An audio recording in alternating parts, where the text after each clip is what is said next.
Okay, so I've got power on the main console here. And I'm going to go ahead and turn on the drive. You notice that the busy light's no longer active. I'm going to go ahead and push boot. You notice the busy light goes active. It's definitely not reading the disk drive. However, if we push the red button on the side,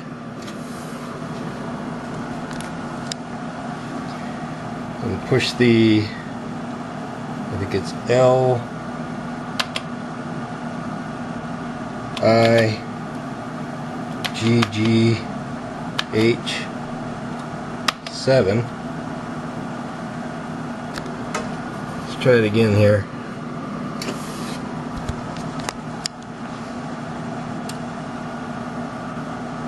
So L I G G H 7.